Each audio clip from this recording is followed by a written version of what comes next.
ഞങ്ങൾ ഇന്ന് തലമുടി വെട്ടാൻ വന്നിരിക്കുകയാണ്. എങ്ങനെ ഉണ്ടാവുമെന്ന് അറിയില്ല. അതൊക്കെ വെട്ടി കഴിയുമ്പോൾ ഒരു പ്രാവശ്യം വെട്ടിയിട്ട് എൻ്റെ മൂഞ്ചത്. പക്ഷെ പിന്നെ കുറച്ച് മാറി. ഞാനിത് ആദ്യമായിട്ട് വരുന്നത്. എങ്ങനെ ഉണ്ടെന്നുള്ള വെട്ടി കഴിയും പറയാം. ഞങ്ങൾ ഗ്രേ ക്ലിപ്സിലാണ് പോകുന്നത്. ഗ്രേ ക്ലിപ്സിലാണോ അതോ ഞങ്ങളുടെ പള്ളിക്കത്തോടുള്ള അതാണോ നല്ലതെന്നുള്ളത് വെട്ടി കഴിയും പറയാം. ഞങ്ങൾ അപ്പോയിൻമെന്റ് ഒന്നും എടുത്തിട്ടില്ല, നോക്കാം. ഇന്ന് ഞങ്ങൾ ഡിസ്കൗണ്ട് കൂപ്പണായിട്ടാണ് വന്നിരിക്കുന്നത്. ഇത്രയും ഷോർട്ടാക്കി കിട്ടിയ പുള്ളിക്കാരി കുറച്ച് ഭയങ്കര വർത്താനം പറഞ്ഞ് ഒന്നും വൃത്തിക്ക് ചെയ്തില്ല. പക്ഷെ ഇവളുടെ ചേച്ചി നല്ല ചേച്ചിയായിരുന്നു.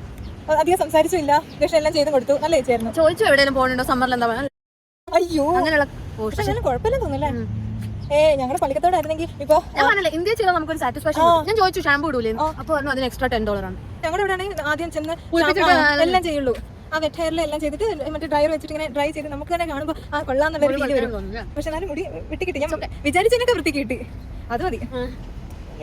ഒരു കാര്യം എനിക്ക് അവരെ ഇഷ്ടമായതുണ്ടല്ലോ, അത് ചിലപ്പോൾ അവർ ചുമ്മാ അറിഞ്ഞായിരിക്കും. നാട്ടിൽ ഞാൻ ഏത് കട ചെന്നാലും എല്ലാവരും പറയും അയ്യോ തീരെ മുടിയില്ലല്ലോ, ഭയങ്കര ഷുഗർ കോട്ടിങ്. അവരോട് പറയാം ഓ നല്ല മുടിയാണല്ലോ. കാര്യം അത് അങ്ങനെ പറഞ്ഞതാണ്. പക്ഷെ എന്നാലും എനിക്ക് ഇഷ്ടമായി. നാട്ടിൽ പക്ഷേ എൻ്റെ അനിയത്തിയുടെ മുടി അറിയാവുന്നതുകൊണ്ടായിരിക്കും അവർ പറയുന്നത്. അമ്മയ്ക്കും അനിയത്തിക്ക് നല്ല മുടിയുണ്ട്. ഇന്നലെ എല്ലാവരും പറയും അവർക്ക് അത്രയും മുടിയില്ലല്ലോ. മുടി ജനറ്റിക്സ്. അതെനിക്ക് അച്ഛൻ്റെ ജനറ്റിക്സ് ആണ് കിട്ടിയത്.